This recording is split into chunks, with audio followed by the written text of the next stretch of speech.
Glória a Deus. Amém.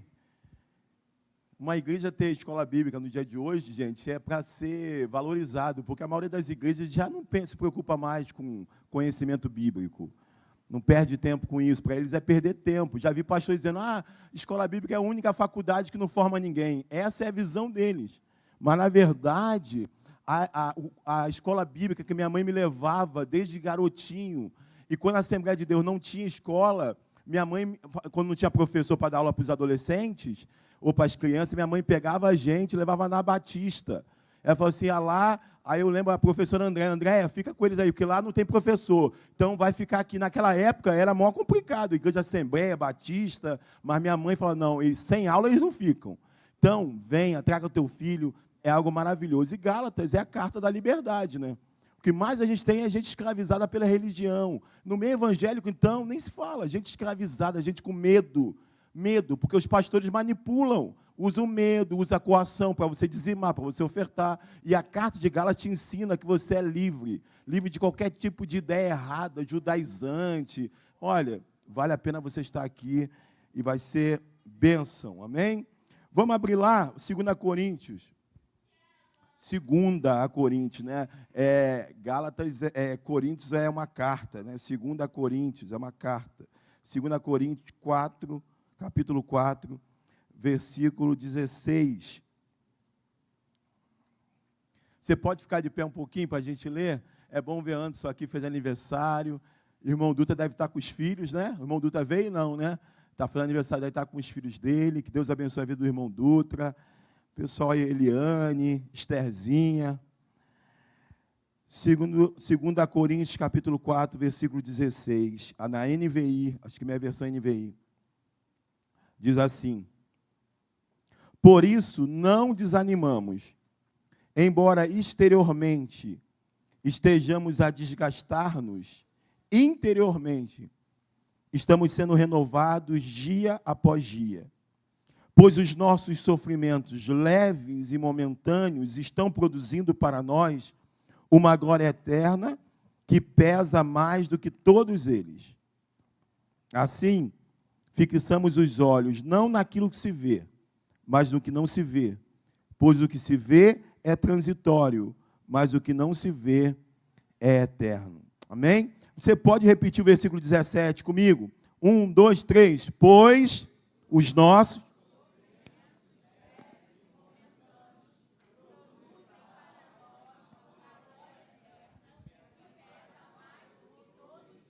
Amém. Senhor, fala conosco nessa noite. Falar de sofrimento é um tema que ou alguém viveu, ou está vivendo, ou viverá. Não tem como viver sem viver dias difíceis, de luta, de provações.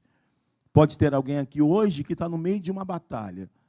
Ou pode ter alguém aqui hoje preocupado com o futuro. Ou pode ter alguém aqui hoje marcado pelo sofrimento do passado. Ou seja, todos nós vivemos momentos de tribulação, de sofrimento, de provação. Então, fala conosco, desde o adolescente até pai o mais idoso, não importa. Fala conosco através da tua palavra, antes da ceia, que seja uma noite de restauração, de nos levantar, nos animar, nos sacudir, para a gente voltar para casa desafiado a continuar caminhando, Senhor. Essa é a minha oração, em nome de Jesus. Amém. Pode sentar, meu amado, meu irmão. Esse texto eu ministrei lá para os homens, no nosso bate-papo, lá na casa do Francisco. Na verdade, quando eu fui para lá, eu não fui pensando em falar esse texto, mas chegou lá, nós sentamos e começamos a falar de dor. De dor, aí alguém já jogou a piada, nós estamos parecendo a fila do INSS, tá? Eu sinto dor aqui, outro na coluna, outro na perna. E a gente foi vendo quanto que a gente está envelhecendo, né? Uma coisa que eu percebi, que quando eu estou sentando em algum carro, eu sento e eu falo, ai, aí eu dou um gemido de dor. Quando eu levanto, eu dou um gemido de dor. Eu falei, rapaz, eu não tinha percebido que agora eu já estou, né, nessa coisa da velhice, da coisa de já estar sentindo o efeito do tempo, né? Interessante isso. Então, aí eu peguei, na hora eu vendo aquilo ali, eu falei, vou pegar esse texto e fui falar sobre isso, sobre essa deterioração exterior, sobre a gente ir envelhecendo por fora, mas há uma renovação acontecendo por dentro. Então, está aí. Então, primeira coisa, no versículo 16, ele vai dizer, por isso não desanimamos. Se ele fala por isso, você não tem como entender isso se você não for olhar o contexto. Ele está respondendo o que ele falou anteriormente. Por isso, não desanimando. Por isso que, então, 2 Coríntios, capítulo 4, versículo 14, 15, ele vai dizer, porque sabemos que aquele que ressuscitou ao Senhor Jesus dentre os mortos, também nos ressuscitará com Jesus e nos apresentará com vocês. Tudo isso é para o bem de vocês, para que a graça que está alcançando um número cada vez maior de pessoas faça que transbordem as ações de graças para a glória de Deus. Então, quando ele diz por isso, ele está dizendo pela esperança da ressurreição, que era algo que Paulo estava ensinando aos irmãos da igreja de Corinto. Algum grupo disse, olha, não existe ressurreição de mortos. Algum grupo disse, olha, o homem não ressuscita, Jesus não. Aí Paulo vai dizer, se o homem não ressuscita, Jesus não ressuscitou. E se Jesus não ressuscitou, nós estamos perdidos. A esperança que há no Evangelho, ela se baseia na esperança da ressurreição. Então, Paulo aqui, ele vai dizer que essa esperança faz com que nós não desanimemos. E aí ele vai citar exatamente o que nós dissemos. Por que nós não devemos desanimar? Porque a esperança da ressurreição, embora exteriormente estejamos a desgastar-nos, a envelhecermos, né? Interiormente estamos sendo renovados dia após dia. E aí eu disse para os homens lá, por fora nós podemos estar envelhecendo, mas por dentro tem um garoto aí cheio de vida, cheio de disposição, porque é exatamente o que acontece. Enquanto o homem exterior vai envelhecendo, vai ficando cheio de marcas, o interior, através do Evangelho, através da esperança da ressurreição, ele vai sendo renovado. Essa semana, acho que foi hoje, domingo, acho que foi sexta-feira, se eu não me engano, nós fizemos uma coisa muito boa. Melhor do que Sai de Baixo, melhor do que, qual o programa de humor lá? Aqueles programas de humor, melhor, Sai de Baixo já há muito tempo que não tem, mas pensa aí, Praça é Nossa, melhor do que qualquer coisa nós fizemos lá em casa. Sabe o que a gente fez? Adivinha? Pegamos álbum de fotografia. Fomos lá, tem uma gaveta cheia de fotos. Gente, a gente chorou tanto de rir. Eu não tenho coragem de colocar aqui. Gente, eu era magro que dava dó mesmo. É uma coisa assim, de você olhar e falar assim, vai quebrar. Eu falei, amor, eu tinha uma foto da nossa lua de mel, a gente em pé, parecia que a gente estava derretendo. Um negócio esquisito. Gente, a foto do meu casamento, porque deu um problema na lente do fotógrafo, todo mundo ficou como menudo, todo mundo tinha cabelo grande, ficou uma sombra. Olha, quando a gente está mal, que a gente quer rir, a gente pega as fotos. Aí eu até pensei em fazer uma postagem, falei assim, vou ameaçar minha família, estou com umas fotos aqui, se não fizer um pix para mim, eu vou colocar as fotos. Olha, é cada uma. Aí eu falei assim, agora Ana é estranho, Ana está com Giovana está com febre, ela não veio, mas Ana, de todo mundo, Ana passa ano, sai ano, Ana sempre a mesma coisa, sempre bonita. Falei assim, isso é covardia, o que ela tem? Parece que ela já era moderna, Márcio. Ana já era moderna. A gente, o cabelo tudo esquisito. Tem uma foto de Luciano, Luciano e Cleice. Gente, dá pena, né, Luciano? Nós casamos, Luciano. Então, esse homem exterior, eu vi um garotão magrinho, gente. Aí eu fiz uma pergunta, você queria ficar com aquele corpo? Ela, não queria não. Eu falei, rapaz, acho que eu queria, porque aí eu controlava, engordava um pouquinho, segurava, mas não sei, gente, acho que vocês iam se assustar. Mas esse homem que está ali naquela foto, ele não é o mesmo. Já está diferente, ele está aí por fora, ele está se desgastando. Mas por dentro, ele está se renovando. Quer ver uma coisa? Eu não sei se foi, acho que foi aqui no culto, se eu não me engano, eu fui em casa. Aí, não sei o que meu pai ouviu. Aí ele falou assim, Ele falou assim, lá em casa tem violão? Tem algum violão lá, meu filho? Aí eu olhei, falei, pai, eu acho que tem alguma coisa lá, algum violão lá. Aí ele falou assim, não, porque eu quero estudar violão. Rapaz, aí eu fiquei assim, pai, o que o senhor falou? Não tem... Você está perguntando o quê? Não, se tem algum violão lá em casa. Porque eu quero estudar violão. Gente, ele não viu, mas eu comecei a chorar, cara. Meu pai está com 80 anos. E ele ouviu alguma coisa, alguma ministração, que gerou nele o desejo de aprender. Dentro do meu pai tem um garoto. Dentro do meu pai tem alguém querendo ser melhor, produzir, fazer mais, tentar, de alguma maneira, vencer a timidez que ele tem. Ele é muito tímido. E aí eu olhei aquilo, eu fiquei tentando pensar na possibilidade, mas o dedo dele todo duro já. Eu falei, não, Márcio, vai ter que dar um jeito. Por quê? Porque dentro de nós tem um garoto, o Espírito Santo nos renova por fora. Aí já barba branca, já com artrite, artrose, mas por dentro, quando você tem um evangelho, quando você tem esperança da vida eterna, há um garoto, uma garota, cheio de sonho, cheio de vontade de fazer a diferença na vida das pessoas. Hoje eu vi um relato de uma menina que foi traficada. Ela foi vendida como escrava sexual.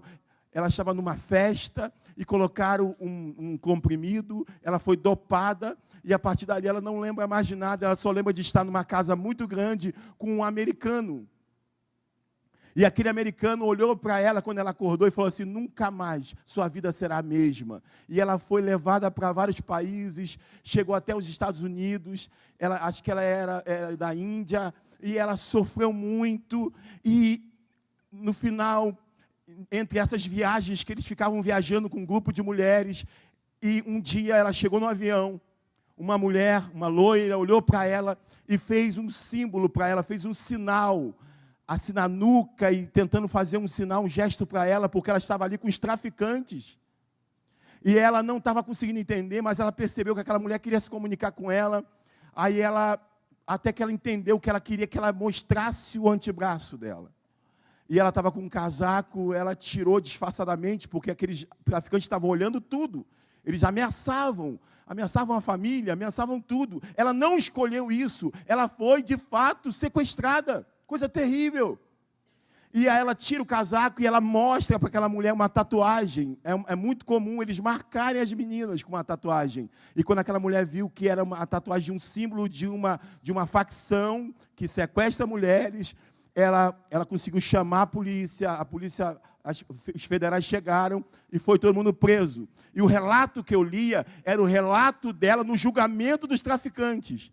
Ela se dirigiu a um dos líderes e ela falou algumas coisas muito, muito fortes para aquele homem.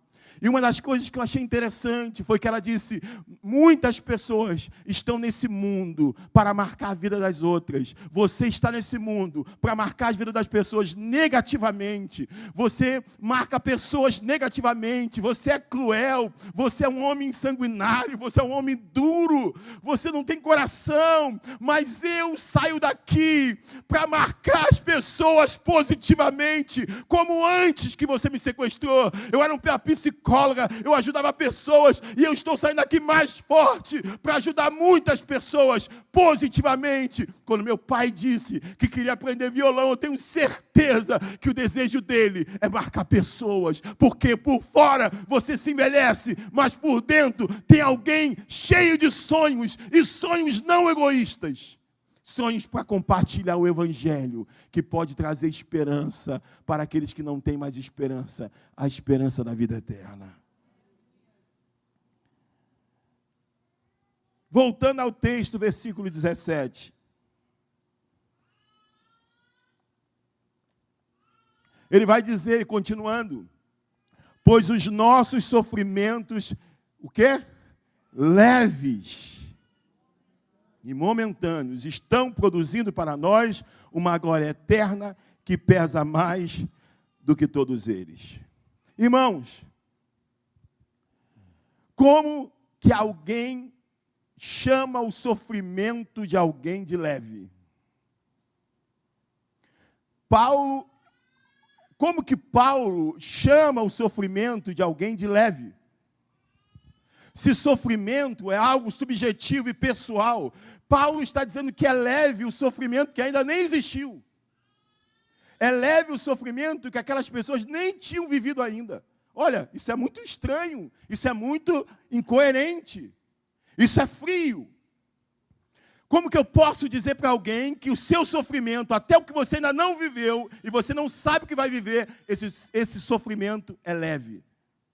E uma coisa que eu aprendi em aconselhamento, você nunca pode diminuir a dor de ninguém. Num aconselhamento, você nunca pode diminuir a dor de ninguém. Você não pode, no aconselhamento, olhar para uma pessoa que está dizendo algo para você, que ao teu olhar é algo bobo, e você dizer assim para ela, você tem que ir lá para o INCA. Você tem que ir lá, ver lá no INCA o que é sofrimento. Você não pode fazer isso com a dor de uma pessoa. Dor é dor. Dor não se mede. Entendeu? Você não pode medir o outro pela tua régua. Na tua realidade, aquilo pode não ser nada, mas para aquela pessoa, aquilo está perturbando. Então, aquela dor tem que ser levada em conta. Pais e mães, escute isso. Não menospreze a dor do teu filho. Escute o seu filho. Para você, aquilo não é forte, não é grande, mas para ele aquilo está machucando. Então, escute atentamente, aconselhe, encoraje, mas não menospreze. Então, parece que Paulo está sendo indelicado, porque ele está chamando a dor das pessoas de leves. E não só chamando, talvez ele conhecesse algumas dessas pessoas de Corinto, conhecia, ele podia dizer, a dor, fulano, a sua dor, medindo a sua dor é leve. Tudo bem, podia até fazer algum sentido, mas imagina a dor que ainda não existiu. Ele não está só se referindo ao passado daquelas pessoas, nem ao presente, mas ele está se referindo ao futuro. Qualquer sofrimento que pudesse aparecer é leve. Que loucura é essa? Mas, para não ficar estranho o que eu estou dizendo, Paulo, primeira coisa que vai explicar o porquê Paulo faz isso. Não é que ele é insensível, não é porque... Não, primeira coisa que vai explicar, duas coisas. Primeiro Paulo se inclui. Isso já muda a situação. Ele vai dizer, pois os nossos sofrimentos. Ele não vai dizer, os seus sofrimentos são leves, o meu é pesado. Não, ele vai, os nossos sofrimentos são leves. Paulo se inclui. Ele se coloca. E nós sabemos que Paulo sofreu muito. Paulo não é alguém que está falando no escritório da Barra da Tijuca, num ar-condicionado. Paulo é alguém que sofreu muito. E Paulo, ao se dirigir aos irmãos, disse, o seu leve sofrimento, a sua leve tribulação. Ele vai dizer, o nosso sofrimento é leve. Paulo inclui-se. E aí nós sabemos, em 2 Coríntios 11, 23, tem uma lista de sofrimentos que Paulo passou. Paulo atribui o seu próprio sofrimento também como leve. Depois nós vamos entender o porquê que ele faz isso. A explicação dessa ação de Paulo, de aparentemente menosprezar o sofrimento, não é algo duro, é porque ele está, nós vamos ver, fazendo uma comparação. Então, diante da comparação que vai vir, ele está dizendo, isso é leve. Irmão Fernando, isso é leve. Irmã Zilda, isso é leve. Cleison, isso é leve. Então ele se inclui. Paulo sofreu muita coisa. Lá em 2 Coríntios 11, 23, 29, você vai ver uma lista, naufrágio, fome, Paulo, açoites. Paulo sofreu coisas terríveis. E ele vai dizer, é leve. Segundo ponto, é esse. Primeiro, Paulo se incluiu. Segundo, Paulo sofreu. Então, quem está falando não é alguém que está falando de qualquer maneira. É alguém que se incluiu e alguém que nós constatamos que sofreu muito. E aí, voltando, o texto diz, pois os nossos sofrimentos leves e momentâneos estão produzindo para nós uma glória eterna que pesa mais do que todos eles. Paulo vai chamar o sofrimento de leve, o teu sofrimento do passado, do presente e do futuro. Por quê? Porque o sofrimento, a provação, ela não é estéril. A provação, o sofrimento do cristão, ela produz, ela gera alguma coisa. E o que gera o sofrimento? Ela gera uma glória eterna que pesa mais do que todos eles. A explicação está aqui. Ele chama de leve, porque ao comparar com aquilo que o teu sofrimento produz, a sua tribulação, o seu sofrimento é leve. Botando aqui na balança a glória que você receberá é mais pesada. O seu sofrimento é leve. Interessante isso. Outra característica: primeiro, sofrimento é leve. Segundo, é momentâneo. É leve e não é eterno. Tem história de pessoas que você fala assim, gente, o que é isso? Gente que cresceu, nasceu no sofrimento. Cresceu no sofrimento e vive no sofrimento. Eu já vi um relato de uma menina abandonada, criança, os ratos comeram parte do corpo dela, ela ficou jogada, ela foi abusada sexualmente, ela foi adotada, jogada, ela sofreu a vida inteira. Imagina isso. Só que Paulo está dizendo assim, é leve. Segundo, é momentâneo. É momentâneo. É para aqui, é aqui. Isso é interessante, porque enquanto os sofrimentos, ele está comparando o tempo todo o sofrimento com a glória eterna. Enquanto o sofrimento é momentâneo, a glória eterna é eterna. Ela já diz.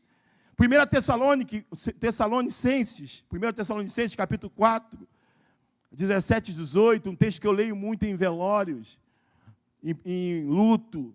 Ele vai dizer, depois disso, depois do Senhor arrebatar o seu povo, depois do Senhor juntar o seu povo, os que estiverem vivos seremos arrebatados juntamente com Ele nas nuvens, para o encontro com o Senhor nos ares. E eu amo o restante. Eu amo, porque vai dizer uma coisa maravilhosa, vai dizer, e assim estaremos com o Senhor para sempre. E assim estaremos com o Senhor para sempre. Não é uma semana, não é um mês, não é um ano, é para sempre. Então, o seu sofrimento, além de leve, ele é momentâneo comparado com aquilo que será revelado a você, com aquilo que o teu sofrimento produz. E o que o teu sofrimento produz é peso eterno, medida de peso. O que o teu sofrimento produz é glória eterna. Por isso que a gente começa a entender por que Paulo pareceu ser frio com o sofrimento, mas não é, porque quando ele compara, não tem como competir. A glória eterna é maior do que qualquer sofrimento. Voltando ao texto, versículo 18. Assim,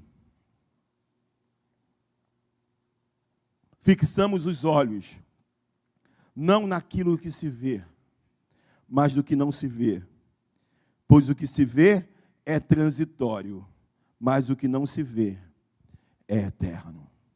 Irmãos, como que as coisas visíveis e palpáveis nos influenciam o tempo todo? Esse homem interior que se renova, ele não influencia tanto, se você não tomar cuidado, quanto esse homem exterior que se deteriora. Ao olhar para Fábio andando, nós podemos nos desesperar com a saúde do Fábio. Cada vez mais debilitado, fazendo vários exames, talvez coluna, já se suspeitou de Parkinson, alguma coisa. Os exames não deram aparentemente isso, mas a compressão na coluna, algo preocupante. Fábio é o irmãozão, palpa toda a obra, amigo de todas as horas. Não pode ver, olhar, pastor, o que o senhor quer? É alguém? Vamos lá. Pega o carro, suja o carro que acabou de limpar, para buscar uma irmã passando mal.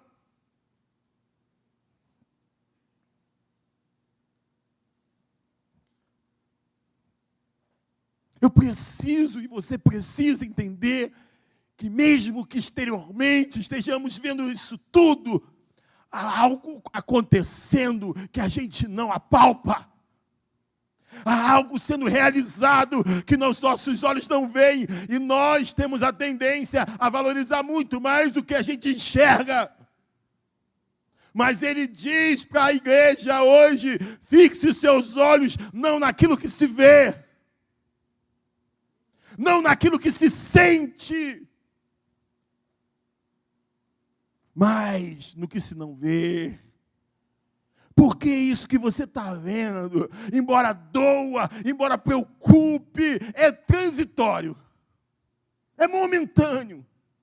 Mas o que você não está enxergando, Davi, o que você não está enxergando, Rafael, o que você não está enxergando, marido, Magda e Maurício, o que você não está enxergando, Rose, que vai para Brasília, fica junto da filha, o que você não está enxergando é eterno, está acontecendo, você não está abandonado, tem um Deus te impulsionando, te renovando, te encorajando. Tem horas que você acorda e o que você vê te abate, o que você vê te debilita e diz para você: não levanta, não encare isso, fique quieto, se esconda. Eu já tive momentos, irmãos, de eu ir no mercado e parecia que a igreja era o mercado. Estava todo mundo da igreja no mercado. Sabe o que eu já fiz de tanta dor emocional? Eu me recusei a entrar no mercado e fui embora. Porque eu não conseguia falar com ninguém. Porque falar com um irmão que te ama, você não consegue esconder a tua dor. Tem horas que as coisas que estão por fora mexem tanto com a gente, que a gente quer se esconder, que a gente quer sumir. Mas hoje o Senhor marcou essa noite para a gente, para dizer para a gente que enquanto você está preocupado com o que você está vendo, não esqueça que tem algo que você não vê, que está acontecendo. Como aquela fala do meu pai: eu quero tocar violão, eu quero aprender. Coisas que você não imagina estão acontecendo, sonhos que você não imagina estão acontecendo. Você não vê, meu irmão, mas estão acontecendo. E nós temos que tomar cuidado com isso. Tem um episódio muito interessante que me veio à mente, eu coloquei aqui, Mateus capítulo 14, versículo 28. Olha que interessante, porque nós temos que fixar os olhos, e fixar os olhos é não se deixar distrair. Fixar os olhos é manter a atenção, é não perder o foco em Jesus. Ficar firme naquilo que você não vê. Como Moisés ficou firme como vendo o invisível. Você, Patrícia, tem que ficar firme como vendo o invisível. Nós temos que ficar firmes como vendo o invisível. Olha que coisa incrível, Mateus 14, 28, Pedro disse: Senhor, disse Pedro, se és tu, manda-me ir ao teu encontro por sobre as águas. É tu, Senhor, manda eu ir aí, então. Se é o Senhor. Primeiro pensaram que era um fantasma andando sobre as águas. Quando viu, é tu, então manda eu ir aí, Senhor. Olha que coragem tremenda. Sabe por quê? Porque ele estava olhando para Jesus. E aí diz o texto lá, versículo 29. Venha, respondeu ele.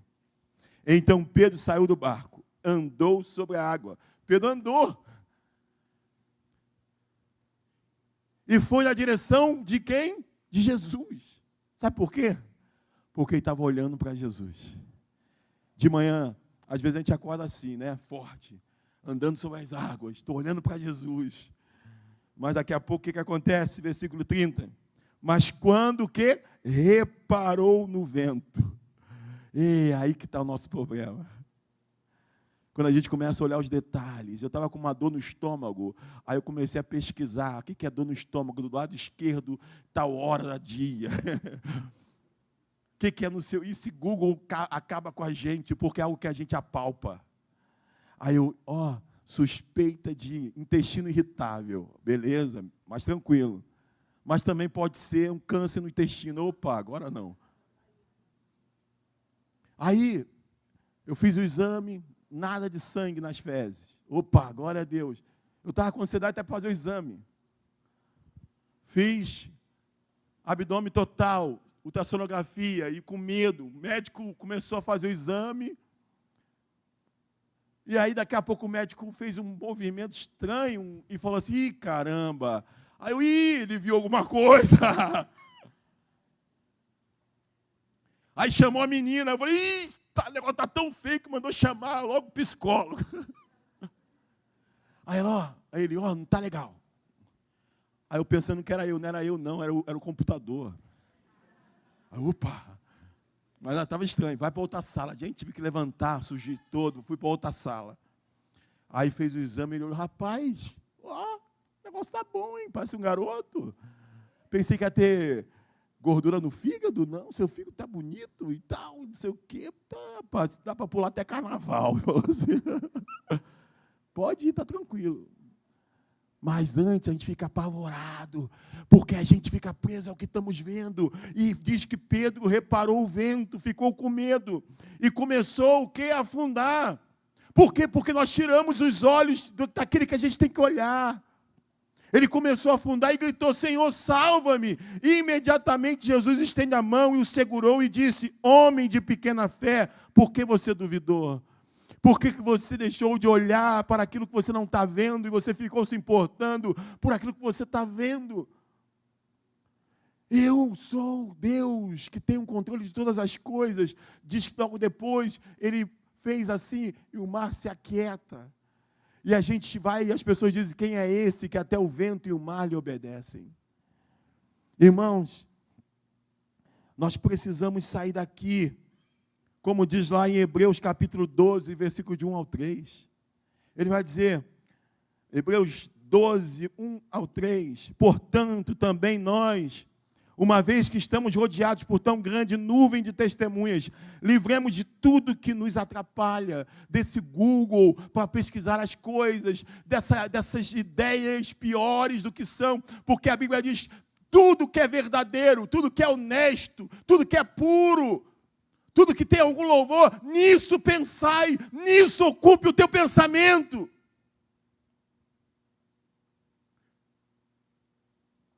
Então, tudo que nos atrapalha, está começando o ano então, beleza, é hoje. Então isso, se livre do que te atrapalha, te livre das consultas e das pesquisas que te põem para baixo. Espere, minha esposa fez o exame, deu o quê? Aneurisma. Muitos anos atrás, muitos anos. Deu o quê, amor? Um negócio parecido com aneurisma. Quando ela foi no médico, o médico falou, isso é grave. Angioma na cabeça. Isso é grave. Procura lá um médico agora. Chegou lá no médico, não, isso aqui não é nada. Isso aqui é coisa de nascença, tranquilo. Sabe, a gente tem que tomar muito cuidado. Pensar em coisas, como diz lá, coisas verdadeiras, honestas. Está vendo muitos esses vídeos de igreja, de escândalo, de não sei o que lá, de que vai macetar o apocalipse, que não sei o que. Isso tudo vai só deixando a gente mal, porque a gente vê o quanto que a igreja está mal, o quanto que a igreja está perdendo tempo com besteira. Isso vai abatendo a gente, isso vai acabando com a gente, isso vai parecendo que está tudo perdido. Aí vem uma menina no programa de calouro, lá e faz um louvor para arrebentar com a nossa hipocrisia, para ver se a gente desperta. Se você não viu o vídeo dessa menina, da letra que ela fez, veja. Inclusive ela fala sobre exploração sexual de crianças em Marajós. Veja esse vídeo, veja essa canção. Então, livre-se de tudo isso e do pecado que nos envolve. Do pecado, da incredulidade, e corramos com perseverança a corrida que nos é proposta. E como que nós vamos correr? Tendo os olhos fitos em Jesus, autor e consumador da nossa fé. O autor e consumador da minha fé não é a pastora do Pix, não é os escândalos das igrejas evangélicas, não é a passeata para alguém, não é nada disso, não é nenhum direita e esquerda, nada. Quem consumou minha fé é Jesus Cristo. Não importa a política, não importa o escândalo, não importa o que esteja acontecendo, o que importa é que quem consumou minha fé não foi homem algum, foi o próprio Cristo. E é Ele que eu tenho que focar. Pare de... Tem gente que não congrego mais. Eu não congrego mais porque só tem hipócrita na igreja. Só tem pecador na igreja. Ei, você deixou de olhar para quem você deveria olhar. Olhando para Jesus, que é autor e consumador da nossa fé. Ele, pela alegria que lhe estava proposta, suportou a cruz, desprezando a vergonha, e assentou-se à direita do trono de Deus. Pensem bem naquele que suportou tal oposição dos pecadores contra si mesmo, para que você não se canse nem desanime. Nós saímos daqui tratados pelo cansaço e pelo desânimo, pela esperança de que nossa tribulação, nosso sofrimento é leve e momentâneo, comparado com a glória que nos há de ser revelada.